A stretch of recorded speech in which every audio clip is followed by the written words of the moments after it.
Let's talk about load data and charge weights. So in my early videos, what I did is kind of a very basic workup using 3 shot strings, and I just work up from minimum to maximum and do a very brief kind of overview of how well that powder or that bullet worked. I want to do something different. I want to do something maybe a little bit more, I don't want to say traditional, but something that's fairly, I'll go ahead and use the term popular. I want to use Dan Newberry's optimum charge weight.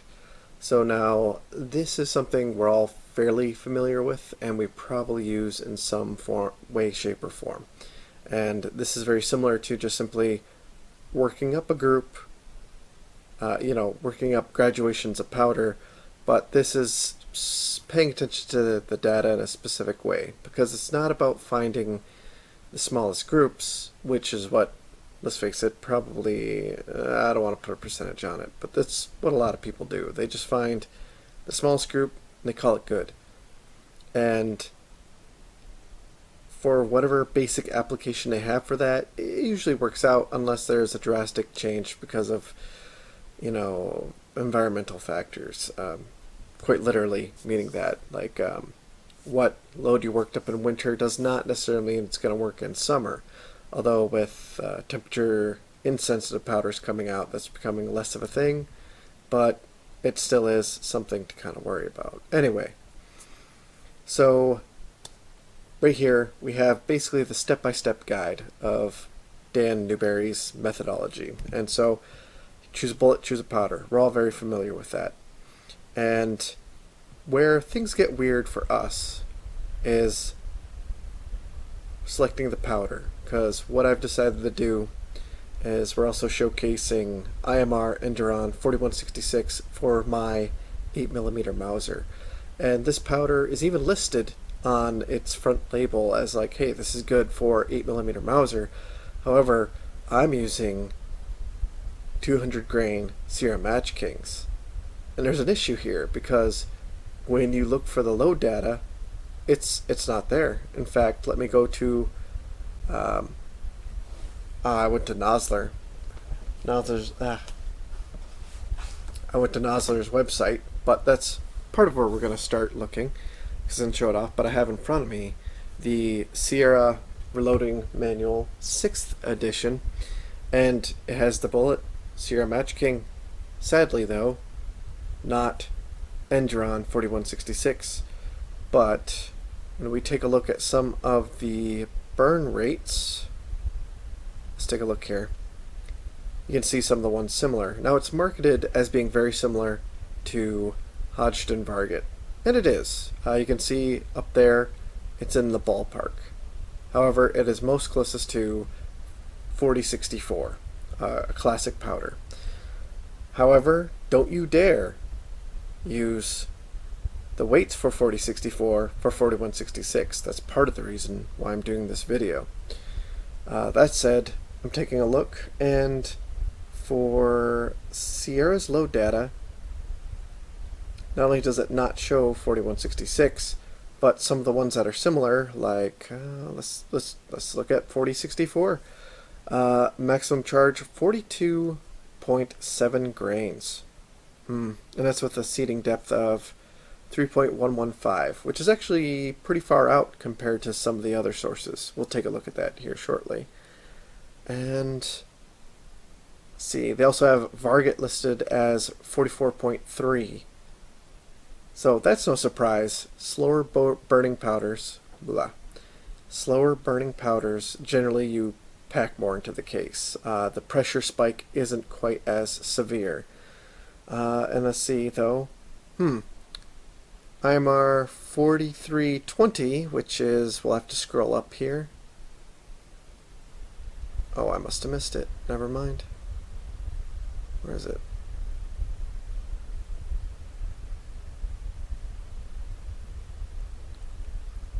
Is IMR 4320 actually not on the list? That's amazing.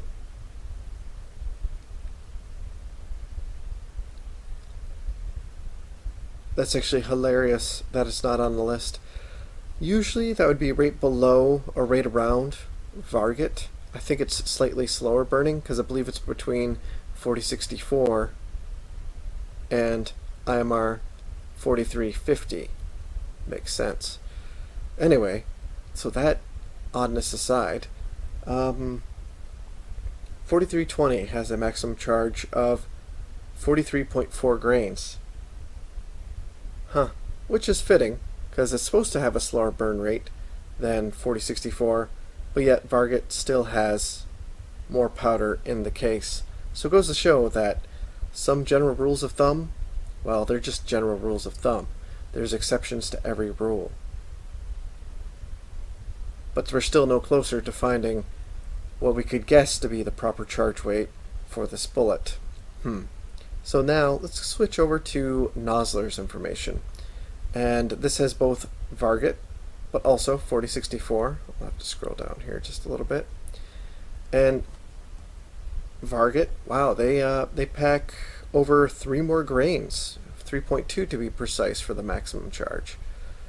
And they also have a shorter overall seating depth by almost a full 100th of an inch. And then let's see here, 4064, it packs 3.3 grains more powder in there. So that's interesting. Let's take a look at a third source, something I can actively show. For Sierra's data, I'll have to take a picture and add it in on editing. But this is the Hodgdon Online Reloading Center.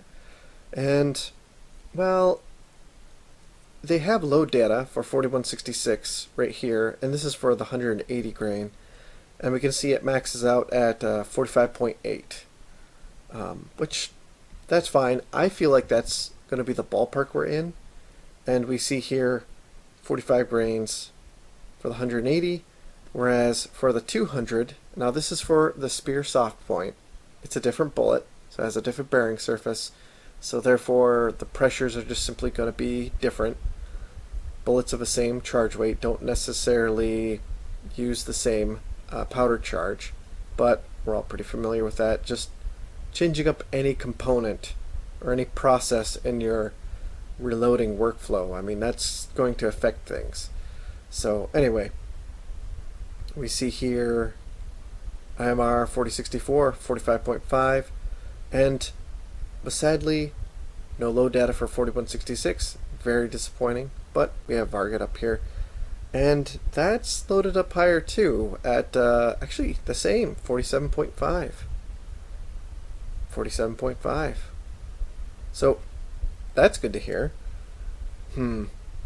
Still though, that's a 3 grain swing of difference, which that's pretty big actually in the grand scheme of things. Now I have one more source to consult that has 200 grain reloading data, and let's see here, it's my Lyman book. I have the 50th anniversary here, and still sadly no 4166. That sucks. But I do see that for IMR 4064 it's maxes out at 44 grains. IMR 4320 maxes out at 44 as well. And let's see if we can find Varget. Oh, 45.5. Now here's the interesting thing. Something that we know is a faster burning powder, IMR 4895, also is packed in at 45 grains as well. It's not there. Is it here? 45 grains. Interesting. And down here, 45 grains, but a compressed load. So, what I'm going to do, and this is potentially very silly, very dangerous, but in the words of the wise prophet, we try not to blow our faces off. But I'm going to pick and make an educated guess on where the max load for 4166 is. And I'm going to say 45 grains is our absolute maximum. I think that that might be a little bit higher than maybe what we're supposed to go, but I don't think that's going to put us in the danger zone. I think at most I'm going to see flattened primers. Ultimately, there's only one way to find out, and that's really to try it. But this is also the reason why we always start low and work our way up. That said though, powder selection and our kind of thought process explained, let's continue on with his checklist. And so let's see here. We've consulted at least 3 data sources. We've selected our max charge. And then now we have to do some basic math. So you back away from the maximum charge by 7 to 10%. I chose to go with 10%. And then what you do is you're going to load up 3 charges, and one charge is going to be at that negative 10%. The next charge, you're going to add 2% of the total charge weight, and you load up a second cartridge. You're going to add another 2% to that, and you load up a third charge. These are going to be used for sighting. So now, if you're firing at 100 yards or even beyond, this is what you'd be used to kind of, sight in your scope, quite literally. For step 5, you're going to be adding another 2%, but you're going to be loading 3 charges. And from there, you're either going to be adding 0.7% or 1%, and you're going to be working up in those graduations. And you continue until you hit your maximum charge weight, then also 1 increment above. At this point, I've already created a spreadsheet. I'm going to bring that up. Here we go. So, maximum charge, 45 grains. This is very basic. And you can see, I've already went out to the range, but one thing at a time. So our initial charge, at 10% below the maximum, 40.5 grains. And then we worked up 2%, 2%, and then from there we worked up to our actual loads, and these are in groups of 3 I decided to do. I didn't quite have enough brass to do 5 shots each as I would have liked, but 3 will do. 3 is of course the very bare minimum that you want to do. And so 43.2, 43.65, we tried our best to approximate it, and then 44.1, 44.55, 45, 45.45. So this is, I'll go ahead and just for the sake of posterity, we have to turn that boom red, because not only is that the maximum charge, it's beyond the maximum charge by a 1% load. And I'm glad to tell you that the brass actually looked really well. The primers were not too flattened. I felt like I might still have enough room to go just a little bit more, but honestly, I did have to trim my brass after this, and the amount I had to trim them was notable. So I think that this is pretty much the highest you want to go. So I think I made a fairly good, educated guess. Anyway, let's get back to the steps, because we're getting a little bit too far ahead of ourselves. So, of course, with doing this, the seating depth for the bullets should all be the same. And I'm going to read this verbatim, because I thought this was very interesting. And I'll just start from the beginning. The seating depth for all test loads should be, of course, the same. I normally seat a bullet a caliber's depth into the case, or to magazine length, whichever is shorter. I don't believe loading to the lands is necessary. I misread that, but continuing on. Or even desirable in most situations. So long the bullets are seated straight with as little run out as possible, the advantages of loading close to the lands are largely overstated. This said, be certain that the seating depth you choose does not cram the bullet into the lands. Stay at least 20 thousandths or so off of the lands for these exercises. I went with the overall bullet length of 3.1. which is kind of cutting the difference between, I believe, what Nosler had, but also what Sierra had. Although I do believe it was closer to what Sierra had. Sierra was 3.115. I think Nosler said 3.030, so it's a little bit closer to the Sierra load data. Since, they're the ones who actually designed the bullet, I'm going to kind of fall more in line with what they have to say. Anyway. Talks a bit about primers. Let's see here. Then set up your targets. And this is something I talked about a little bit in the video where I'm actually shooting the rounds. One thing you do differently is you don't fire each group by each group. What you're going to be doing instead is all the first rounds of each set you're going to fire off. And even if you have to take breaks to let your gun cool between that, it's afterwards that you move on to the second of each group. And I don't think I'm explaining that well, but we have the 43.2. You'd fire it off the first round of that, then the first round of the 43.65, and then the first round of this, and so on, so on, so forth. After you let your gun cool, you go on to second, second, second, second, and then lastly third, third, third. And if you worked up 5 rounds, that's great. You'd still do the same thing. And he even talks about, let's see here, if you need to clean your gun in between, you may do so.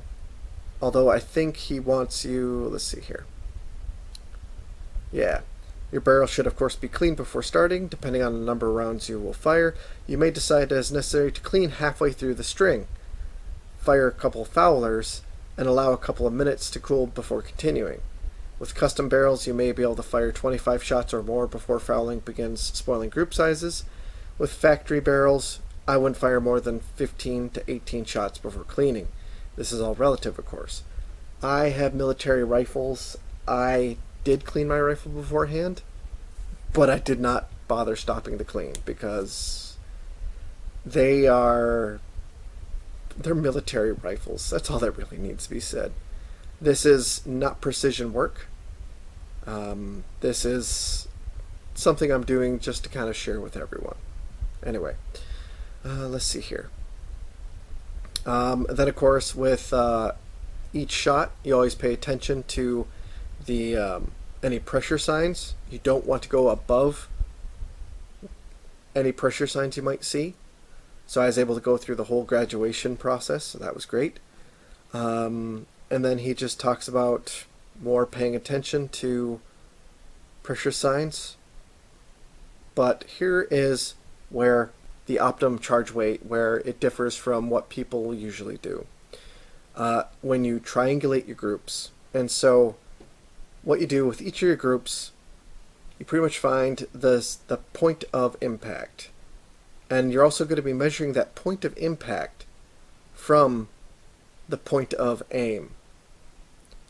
And ideally what you're doing, and it's part 15 right here, you will now look for the 3 groups which come to the closest to hitting the same point of impact on the targets. The trend of these groups should be obvious, normally going from low and favoring one side to high and favoring the other side. But along this progression, there should be a string of at least 3 groups that all hit the target at the same relative point. And he talks more about it's paying more closer attention to that point of impact than anything else. And here's the other important one to read, number 17. Remember, don't get bowled over by a tiny group which falls outside the optimum charge weight zone. You can tune any of these groups to be tiny with bulling seating depth changes. After you've determined the optimum charge weight, you may want to try seating the bullets deeper or longer in 0.10 increments to see where your particular rifle does best at. I often found that optimum charge weight recipes are so reliable that seating depth alteration, especially for hunting cartridges, often don't seem necessary. This is something I'm going to do in part 2. I haven't filmed it yet, but I do plan on showcasing it. But this is something we actually saw, and at this point I'm going to go take a look at the data that we currently have.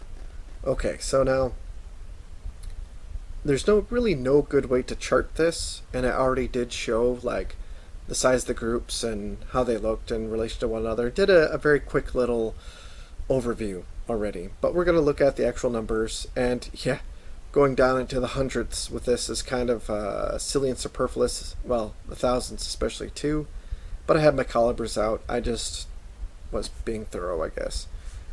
So what we see here is our first group was actually quite accurate, and that's what ACC is here, just my shorthand for accuracy. And we see here 0.614 inches. So, and again, I'm shooting at 50 yards, not the recommended 100, but again, iron sights, all these rifles are basically 100 years old. Like, this is just our testing parameters. We're just going to go forward with it. And now I did do something stupid. I only fired 2 shots at the paper. The third one went to this second shot. And that's why over here I have, 1.96 to 2.3. Because I was willing to give the benefit of the doubt that the maximum group size, or rather the distance from the center, was approximately 8.3, worst case scenario, but with just the 2 shots is 1.96. Now, the second group was also really nice, 0.83 inches. That's pretty good for, again, this old rifle. However, we saw that the distance from the center was a little bit greater, but only by a little bit. So, at most, half an inch, but possibly within 1/10 of an inch. And that's actually pretty good. But we see here that our third graduation, not only did it open up in terms of accuracy, but it opened up in terms of like distance from the center. So the grouping actually moved further away from not only a point of aim, but also the bullseye. Now the next graduation, we see the group shrinks up quite a bit, and it goes back to almost the second group, is 0.83. It's slightly larger. I decided to note that with 0.832, but again, that's the point where honestly that's more luck than my actual skill. Anyway, but the groups tighten up again, and it gets to about 2 inches from the center, from the point of aim, and that's actually quite nice. This, I would guess, would probably be quite a nice group, but put into context, we go from 3.5 inches down to 2 inches from the center. That doesn't really, well, let's put it this way. Between 44.1 and 44.5 is not where our optimum charge weight is going to be. However, when we hit our maximum charge, 45, we see there's a loss of accuracy by actually quite a bit. That's almost 200%. But also, the group size does increase. The distance from the center does increase. But not by too much. Little over 1/3 of an inch. Lastly, when we get to our final graduation, we see that accuracy is actually the worst of all the groups. It goes up to 1.7 inches, basically. However, that is not too drastically different from the 1.5 here. Furthermore, the distance from the center, although it did increase, it increased just marginally. So, when put into context, this is actually the 3 groups that we have that have the minimum shift. Now, I'm willing to give this whole process the benefit of doubt. I could have completely just buggered this. I could have just did a terrible job on guessing, and that actually maybe we were supposed to go with a lower charge weight. Because, again, this is an educated guess, but we're just going off of the data that we have. And so what I've done for the second round is I've actually already loaded up my rounds at 45 grains. And I loaded up 5 that I'm going to retest. We're going to see how repeatable this is. After that, what I've done is I've loaded up 5 different groups of varying seeding depths because I want to see the effect that seeding depth has on this load. If it doesn't have much, that's fine.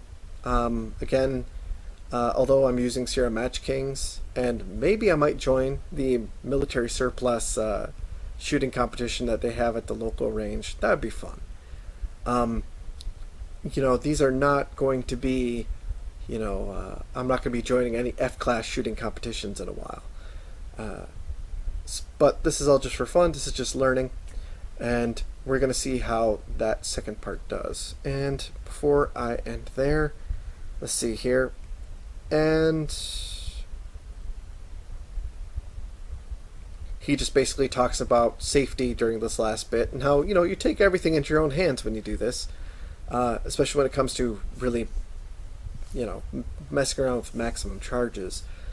But he goes on to kind of explain why we do an optimum charge weight and why we pay attention to the distance from the point of impact, especially when it comes to like relative of those 3 groups.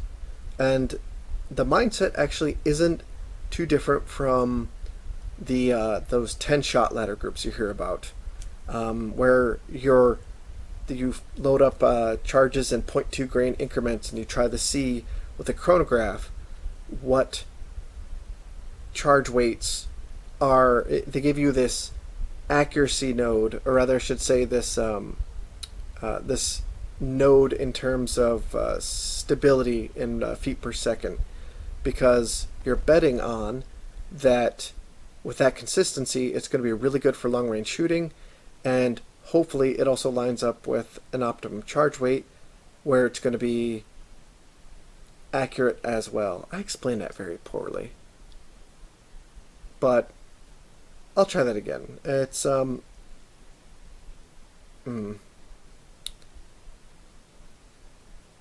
I guess now I'm stumbling. Whatever. Anyway, so the reason why you're trying to find an optimum charge weight, and the reason why you don't necessarily, I'm not going to say you don't care about accuracy, you do care about accuracy, but you're more worried about the precision of that point of impact. Because if you can load 1% higher and lower and still have it hit in that ballpark with a good degree of accuracy, because you want the precision and the accuracy, you've now found the optimum charge weight, and you can also now change out components. Some of these groups, maybe if I switch to my Federal Magnum match primers, maybe that will fix quote unquote the accuracy issue. Or maybe I just switch brass and that will also fix the issue. The point is though that it's going to be able to survive these various other factors, whether you're switching out brass or switching out primers. It's going to take a little bit of tweaking, but you know what the gun is going to like. And that's part of the reason why you're aiming for that optimum charge rate. That's the whole point. So it is, in a way, similar to that 10-shot ladder test that you hear about people trying out, and which is actually a smart way to do it if you're going for long-range shooting. If you have a precision of how fast your bullet is going and your standard deviations are under 10, preferably actually more like 5 or less, I've heard some people say, that's great, because that means your bullet's going to be hopefully exiting the barrel at the same time. Furthermore, it's going to be the bullet flying through the air at that same rate, and so with all other factors into account, it should lead to accuracy greater down at that greater when you're down at that 1,000-yard line. Because if you have a spread of say 50 or even 20, that will lead to vertical stringing if given further enough out. However, most people don't fire at ranges even above 300 yards. I'll be brave enough to say. I know I don't. So a lot of times when I'm working up my own personal load development, yeah, I'm just looking for the absolute accuracy. Because usually I fire shots both in winter and summer, so I'll find loads that work both in winter and summer.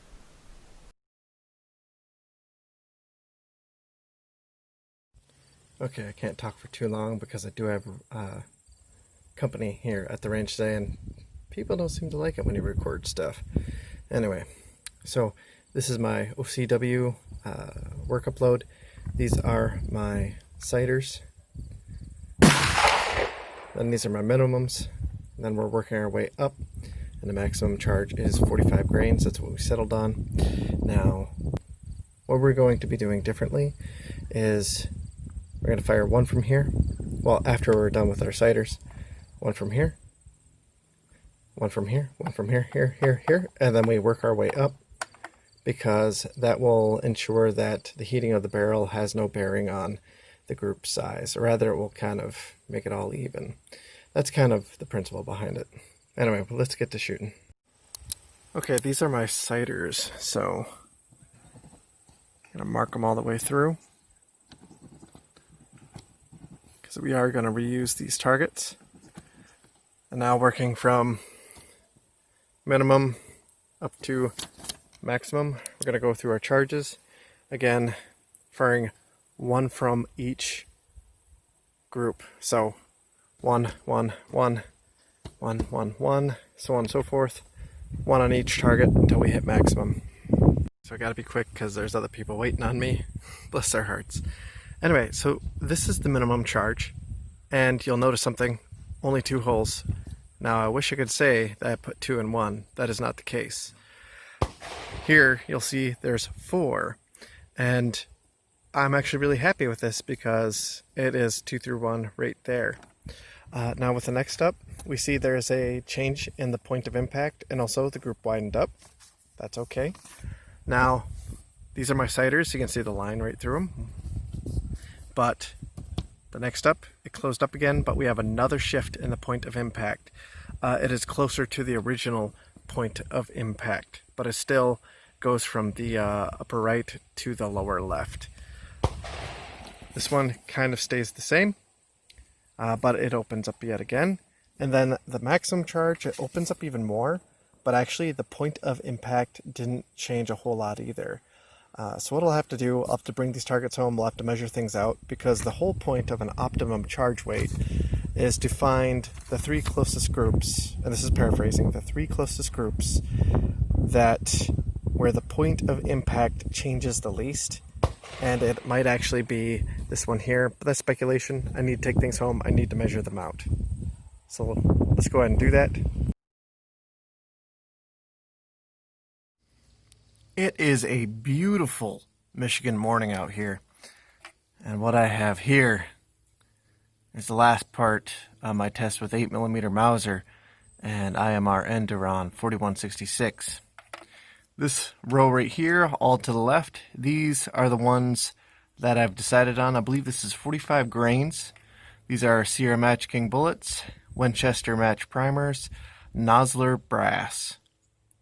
All trimmed to the same length and what have you. Now over here, this is, ignore this one. This one's my test cedar because, well, anyway, over here, these are where I'm doing my tests with seating depth. So this one is actually seated a little bit further. These are seated to 3.1 inches. This is 3.130. Then from there, though, we start making jumps from here down to 0.025 inch increments. So we have 3.075, 3.50, 3.050, I meant to say, 3.025, and then lastly 3 inches on the spot. We're going to see if we can dial in just like with the Dan Newberry's Optimum Charge Weight kind of recommends, and otherwise we're going to have some fun. Over there, that's my 303 British. I'm still doing my brass tests. You can ignore those. This is the main highlight of the show. There we go.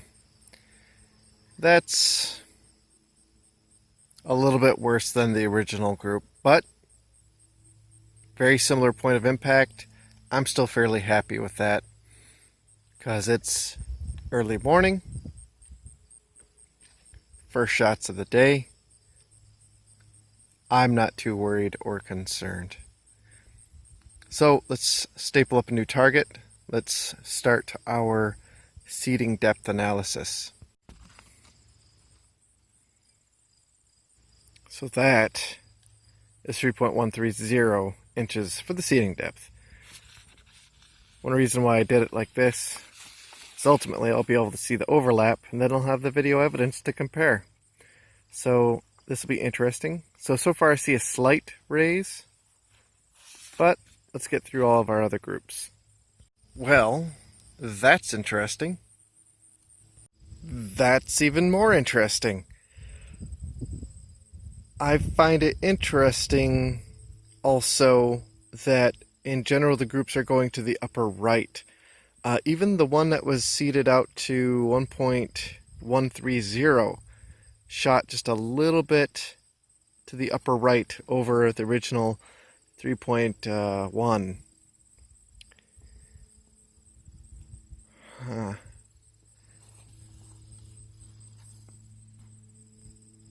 Well, we have 2 more groups left. Let's get to it.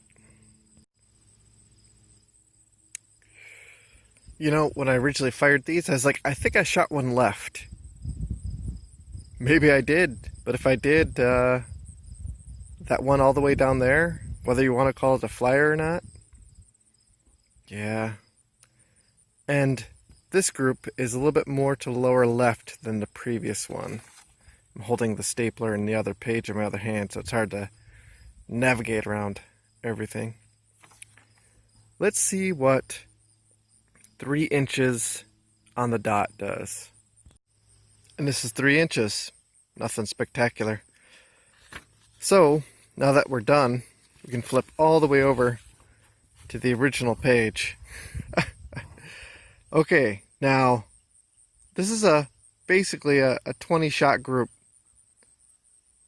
So, I would say that this is a pretty successful optimum charge weight test. Like, even with the seeding depth adjustments.